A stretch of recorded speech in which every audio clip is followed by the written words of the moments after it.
Hello, thank you for joining me. My name is Anna Imagination with the Healing Garden. We are on shifting perspectives. The thing I want to talk about this morning specifically is the mindsets of manifestation.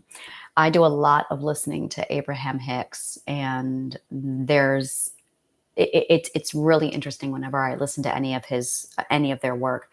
It astounds me because it's like they're talking from this point of view, and everyone is coming in from all these other perspectives, and they're in different mindsets.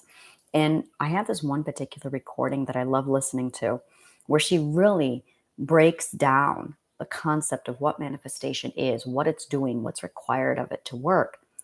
And she says, it's amazing because so many people, I have never seen so many people come to us to relax, but then become so intense and so worked up over relaxing.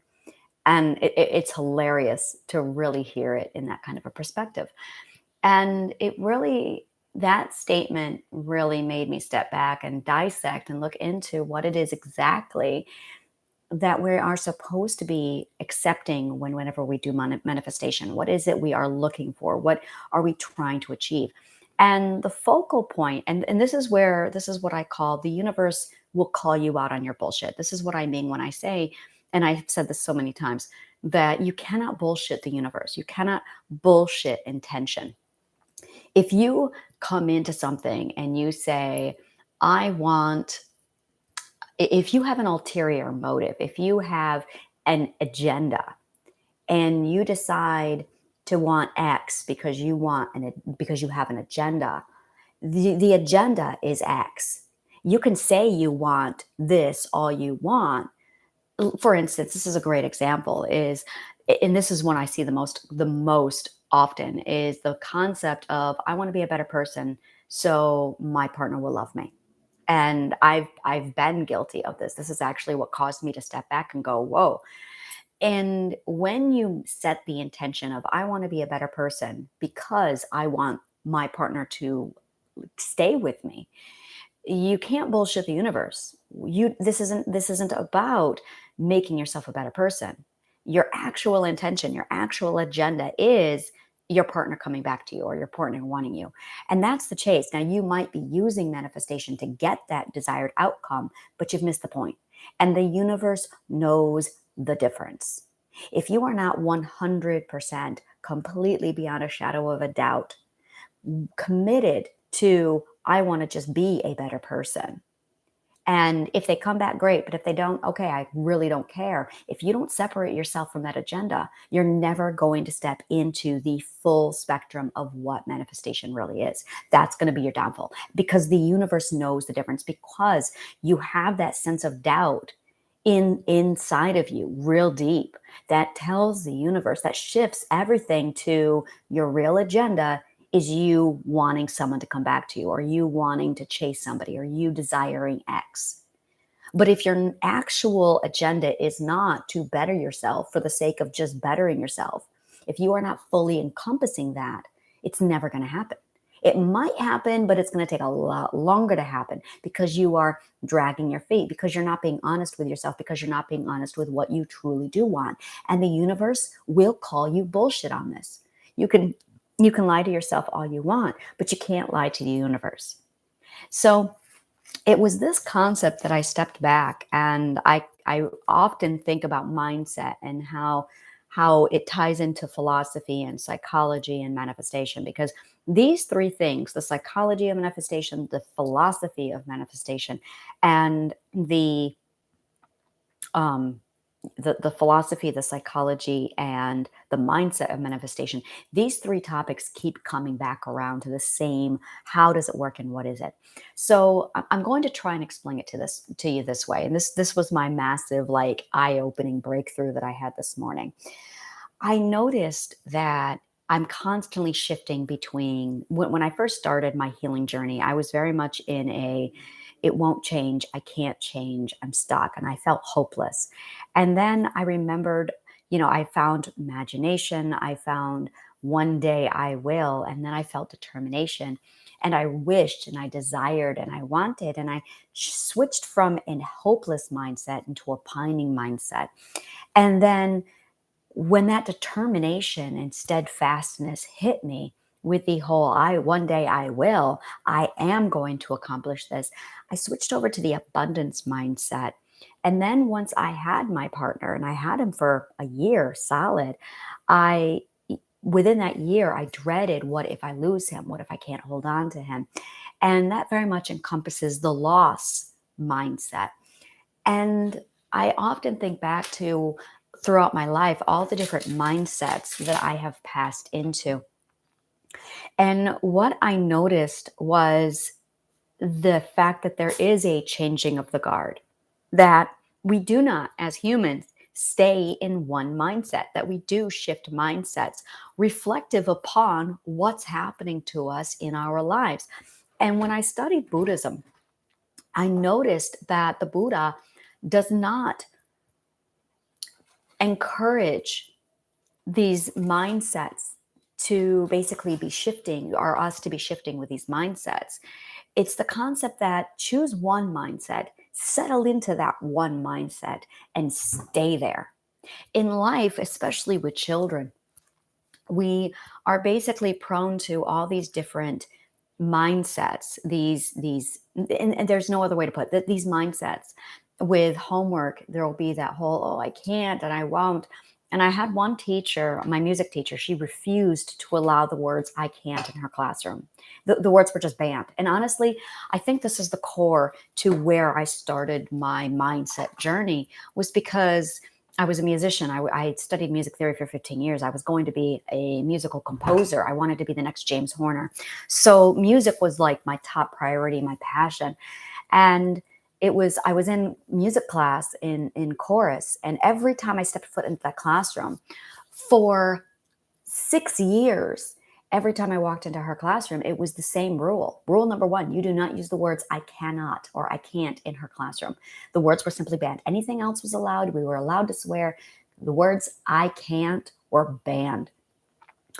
And she got into it a little bit, but not deep. It was enough to appease a bunch of teenagers, where she's like, look, I don't want to hear it. Do not say the words I can't. You can say I will try. You can say, and she gave us these plethora of options. But the concept and the terms I can't were banned. And that really, really embedded a mindset into me of think positive. I can, I will, I do, I'll try. And I noticed, and I mean, I started this when I was in eighth grade, seventh grade. In seventh grade, I started to really notice it. So in seventh grade, I had this music teacher really start to groom me out of the I can't mindset. And that really went on to when I was going home with trauma, because I was so dedicated to the music, I took her morals with me. I took her ethics with me, so that when I got home and I was dealing with trauma and rape and animal abuse, I was able to take that mindset, I can't, and throw it away. I can, I will, I'll do. And I watched it completely transform my life. Up until that point, I had experienced a life of trauma without any hope, without any desire, without any expectation that my situation was going to be different one day. And with that, I can't. It fused this message into my brain, so that now here I am, and I'm studying manifestation, and I'm looking at all the different mindsets. And Abraham Hicks focuses a lot on the abundance mindset. Be grateful. And I was listening to it. I have one particular meditation I listen to twice a day, every morning, every evening. And every time I listen to it, I notice her chosen words are, we are going to change your feelings about money from doubt to eagerness and fun. And I went, eager and fun is not gratitude. That is anticipation. And that's when I started to break down the stages of mindset. And this is the spectrum that I realized. Everything is on a spectrum. All emotions are on a spectrum. And mindset is very much encompassing an emotion. I'm going to bookmark this.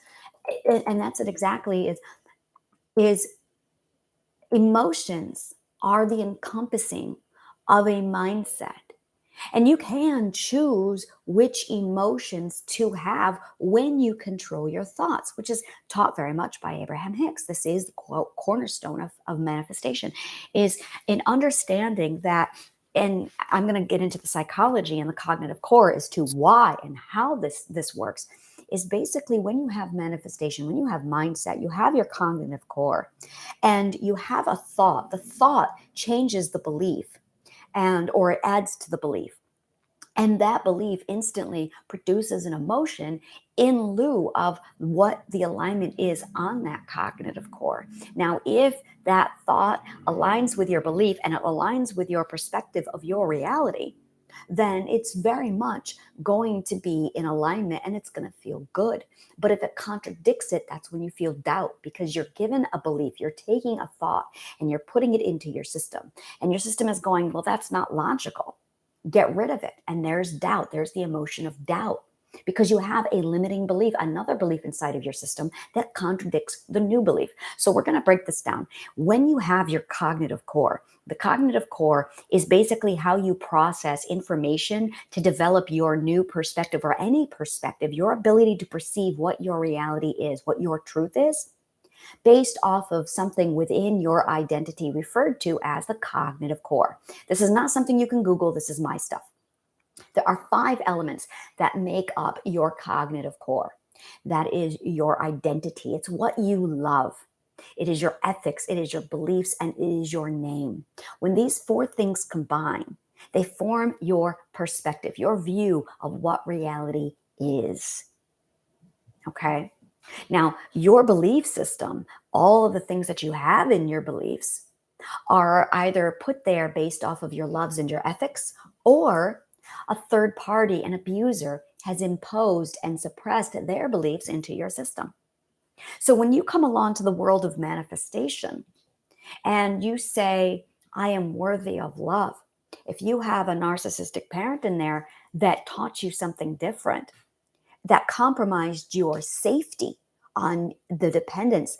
And this is it, is our safety is very much linked and tied into what exactly our beliefs are.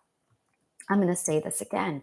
Our safety is linked to our beliefs, so that you can have a belief that is very much linked to what you love and what your ethics are, or you can have a belief that is linked to what you are feeling safe about. When you have a belief that is contingent upon your ethics and your love, that is you. That is 1000% who you are. But you can also have suppressed beliefs. You could have impressed beliefs, beliefs that were forced into you that compromised your safety. If you don't believe this, then you're going to be in danger. This is the core to misleading beliefs. Now, when you're trying to manifest, that is really what you're up against. Does this new belief compromise my safety? In most cases, yes, it does. Because you have a reality that you are living for that is absolutely trying to keep you safe.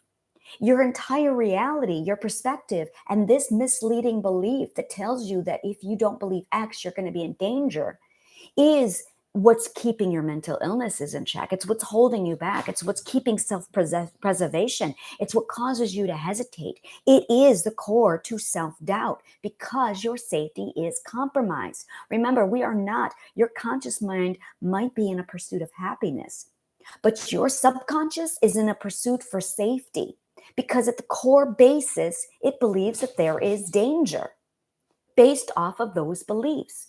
And until you remove those beliefs, you can manifest all you want. It's not going to work because you have cognitive dissonance. You have contradiction.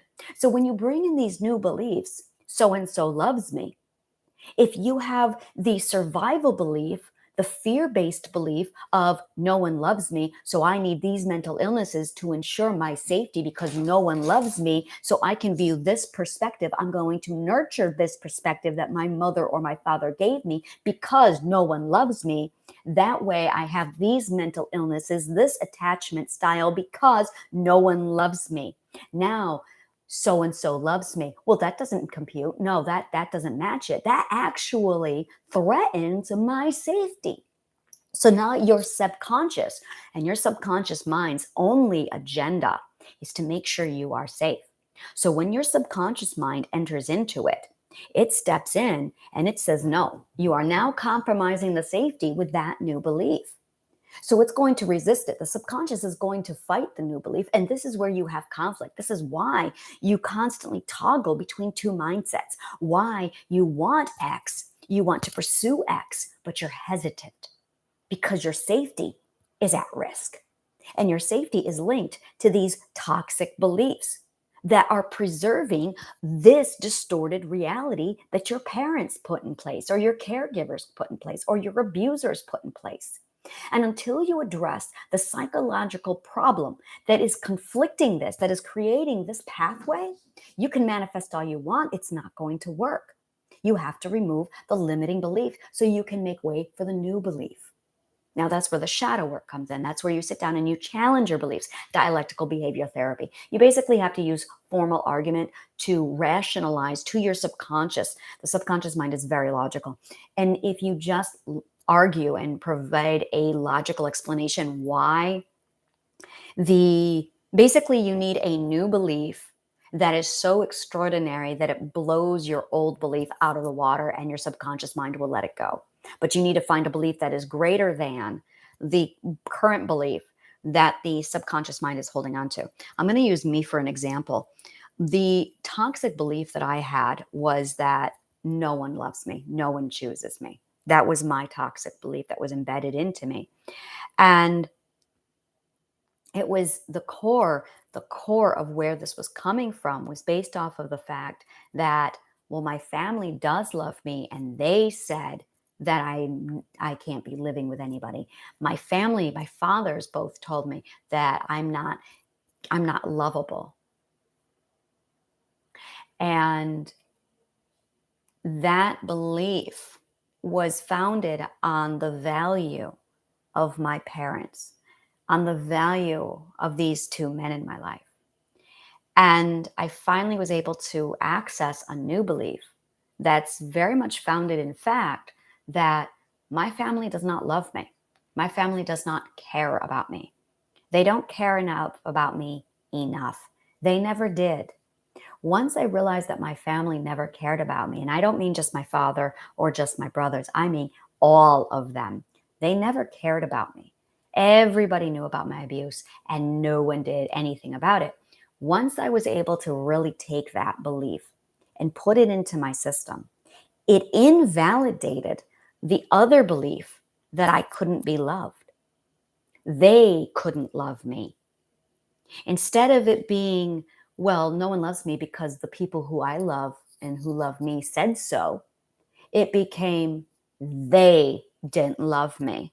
Now that's horribly painful. That is really vastly painful to accept that everybody in your family does not care about you. And that was a grief that I was avoiding because it was so devastating. But once I accepted that belief, I was able to reject everything they said to me because it devalued. It took them from this status and it dropped them down to this status. Then I was able to release the toxic belief that no one loves me, no one chooses me, and I could throw it away. And with it, I lost my family. I disowned my fathers. I disowned my brothers. I disowned my entire family. I'm now familyless, and that's okay because now I know I am lovable. I am loved. I can be loved. I can live with people because I was able to remove this toxic belief. Now, enter into a relationship. Now, I have no contradicting beliefs that is going to battle for my safety against the new belief, I want this person. So once you overcome that, then you have the space to receive it. And that's what they mean by having the space to receive it, is you have to remove the limiting beliefs that are threatening your safety, that are hanging on to, hey, we need this belief so you'll be safe. I don't need that belief to feel safe. I have my defense system. I can use my defense system to be safe. I don't need beliefs to keep me safe. And that right there is the core point of all of this. We have it in our heads that beliefs and certain perspectives is what keeps us safe. And that is not true. Our safety comes from our ability to lay down boundaries and enforce those boundaries at any cost.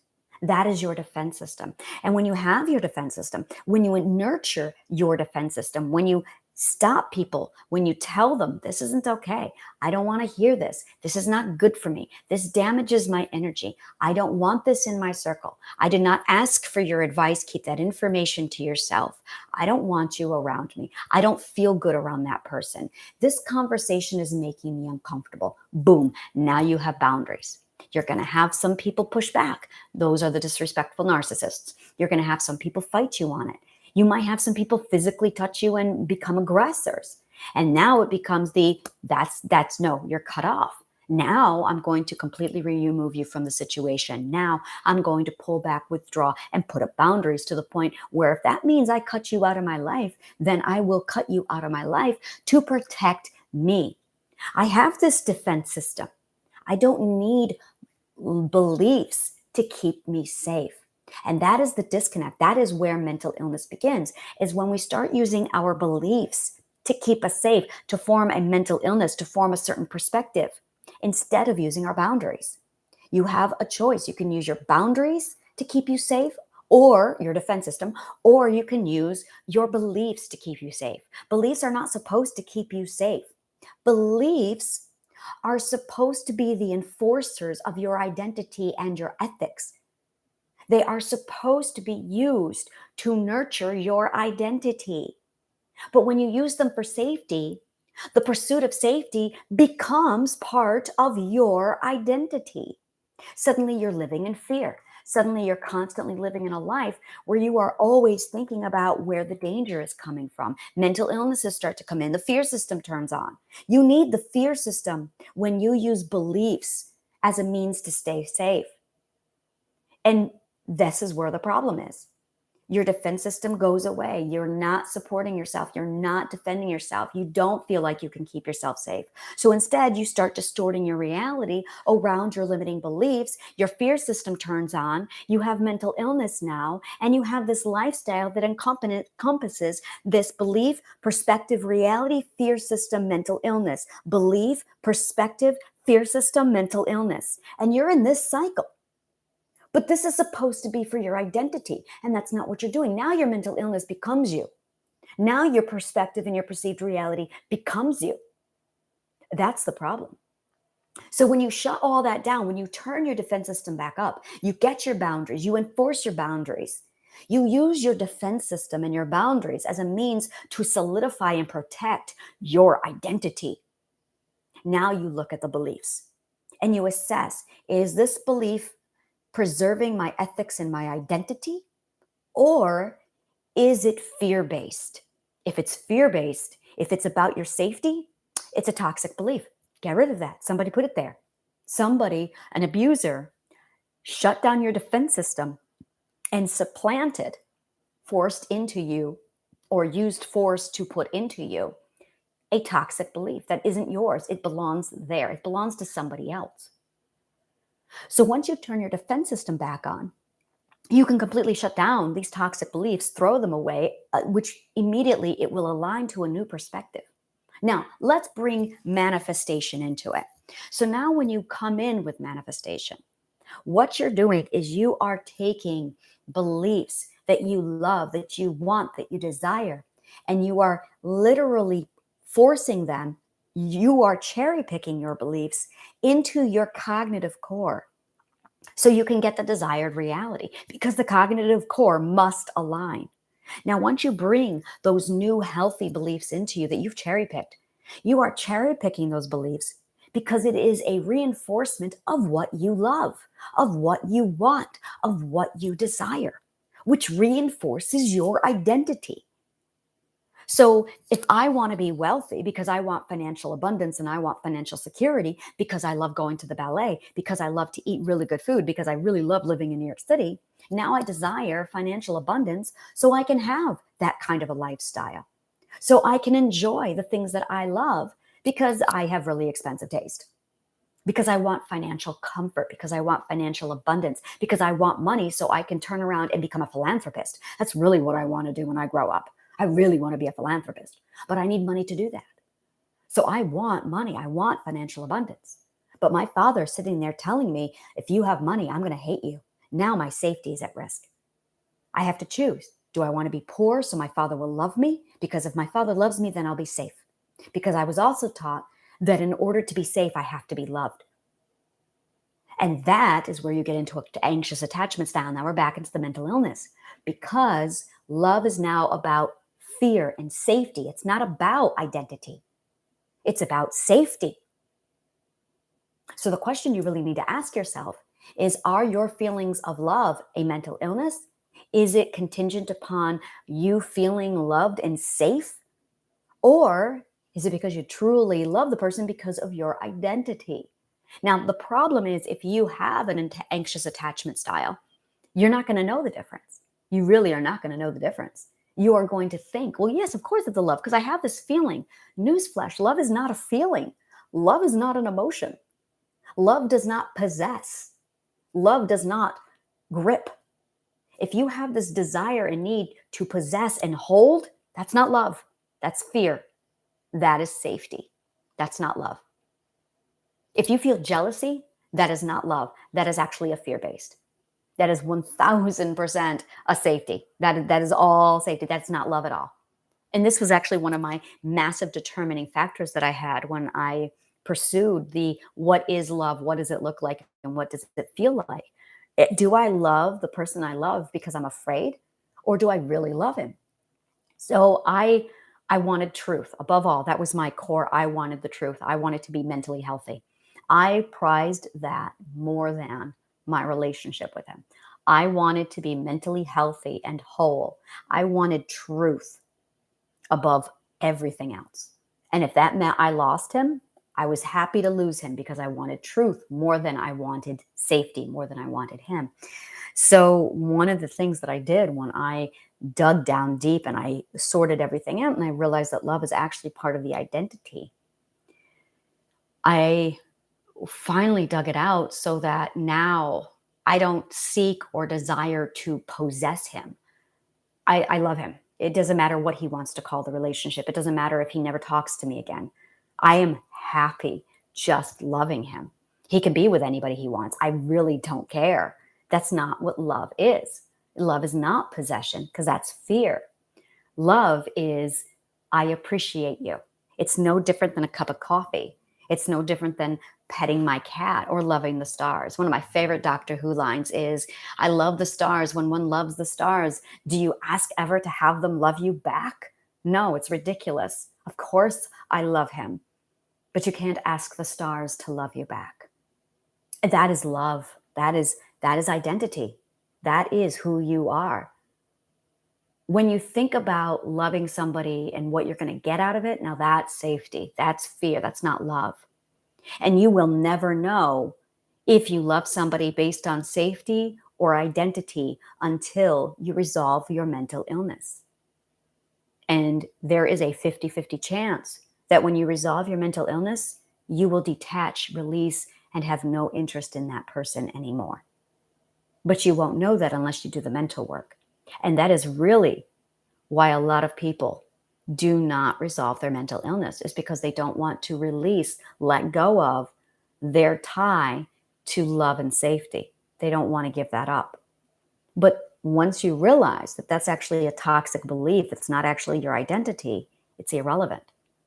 So how does all this tie into manifestation and mindset?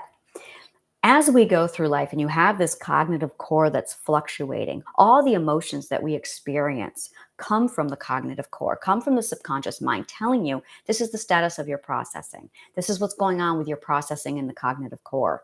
You have this emotion, that means this is happening. You have confusion, that's because you have a new belief that's contradicting your current perspective. You need to correct your belief.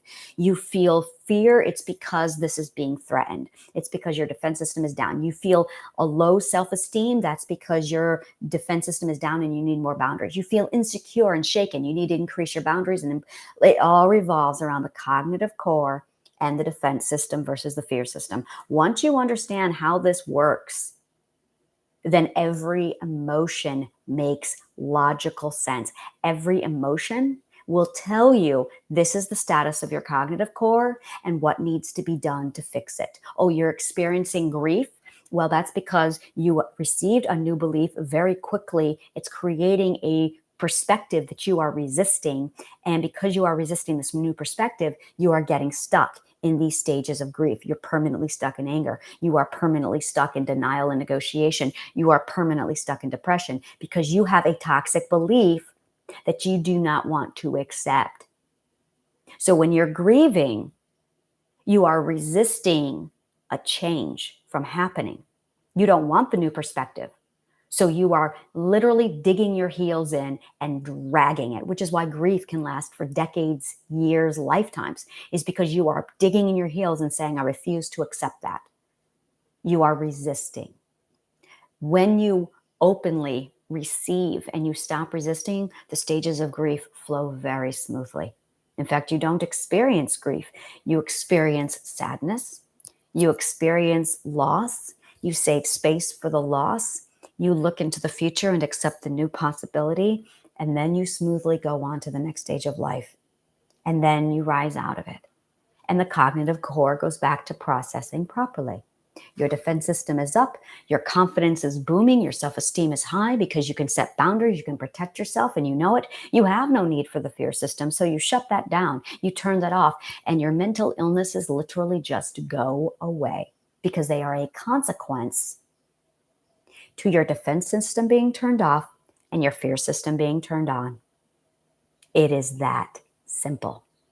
So now, when we have emotions that go through our cognitive core, many of us ride the emotions. The emotion comes in, we feel confused, we get swept away with the emotion. But if you understand how the cognitive core is, you can take a massive step back, look at the cognitive core and say, wait, this is the emotion of confusion. This is just because I have a new belief in. Let me just deal with this particular belief. What is it that I'm dealing with? Now you've entered into a logical discussion with yourself, with your subconscious mind, and you can start analyzing the new belief and how it's affecting your perspective. Now, with manifestation, there's this concept that you have hopelessness. That is the feeling of the perspective that I have is here and it's here to stay. And this perspective will never change. Abundance is the perspective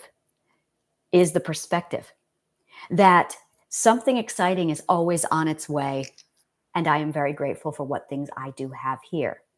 These are the emotions that are based off of your perspective. Anticipating a fear of loss, constantly being worried and concerned, is the focus on the perspective that you will always lose something. Going back into manifestation now. When we manifest, we are focused on the perspective, not the belief. Emotions focuses on the belief and the processing. Manifestation focuses our attention onto the perspective.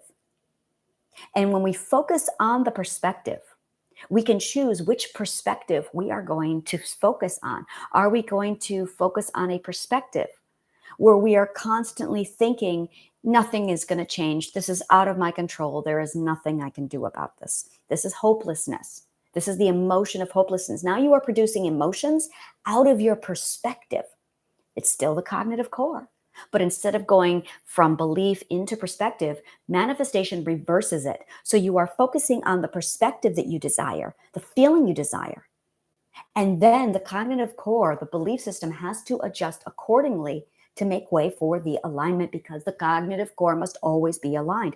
That is what the subconscious mind does. That's all it does. That is its solid agenda. Because when the cognitive core is not aligned, it creates the emotion cognitive dissonance, which is the most agonizing, horrible emotion that you can possibly think of. It is emotional suffering itself. And it is solely an attack on the identity. And the subconscious mind's only agenda is to protect the identity. So when you have your perspective, your attention focused on this perspective, you can choose. You can choose. Do I want to feel hopeless? Do I want to feel anticipation and gratitude? Do I want to feel abundance? Do I want to feel fear and constantly like I'm going to lose out on something? Now, once you decide which of those emotions you want to constantly tap into, then all you have to do is cherry pick the beliefs. So I want to constantly feel positive. I want to constantly feel anticipation and gratitude. I want to step into the path of abundance. So I'm going to look at my perspective and I'm going to choose which perspective I'm going to have. I'm going to choose the I am excited for what's coming to me. I am grateful for what I have. I am in the present moment and I am very eager to receive what is on its way to me right now. Now that is abundance. And I am committed to that mindset. Now, I don't need to change my beliefs because I have made my new perspective my belief. They are one and the same now because I believe that I am excited and I am grateful.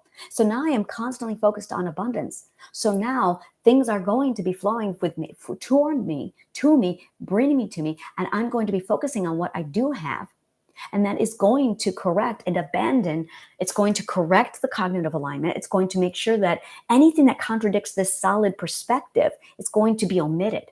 Now, you can focus on the beliefs and your identity. You can focus on your beliefs and watch your perspective shift and change, or you can decide to just solidify your perspective and stop allowing your perspective to move. Imagine finally saying to your perspective, you're not going to shift and change anymore. You're going to be solid. This is manifestation. It is the state of saying, my perspective is not going to shift to abuse anymore. My perspective is not going to change as abusers come along. My perspective is not going to change as I experience loss, as I experience death and grief, as I experience gain and change. No, my perspective is going to be solid. And no matter what happens to me, no matter what beliefs come and go into my life, no matter what changes occur, I am going to take my perspective, solidify it into the ground, and make it unmoving. And I do that by deciding which mindset I'm going to have. I choose the mindset. And I have chosen the abundance mindset where I anticipate what is to come and I am grateful and celebrate what I have. That is abundance. And now, no matter what happens to me, no matter what beliefs occur, my perspective does not change. My identity is solid in love. My identity is solid in my ethics and in my beliefs. And my perspective is now solid. So now, this is confidence. When something comes along in life, my perspective doesn't stand. It is steadfast. I am no longer at the whim of the emotions that go through my cognitive core because my perspective will not change. So now, when I lose a job, when I have a car accident, my perspective is, this is a blessing. It means change is coming. I am now eager for the change. And now, when I go through a difficult time, I get excited because I know abundance is on its way. Because when bad things happen, that's actually a massive shift to align closer to what you want and desire. But you have to learn how to take your perspective and ground it and solidify it. That is manifestation.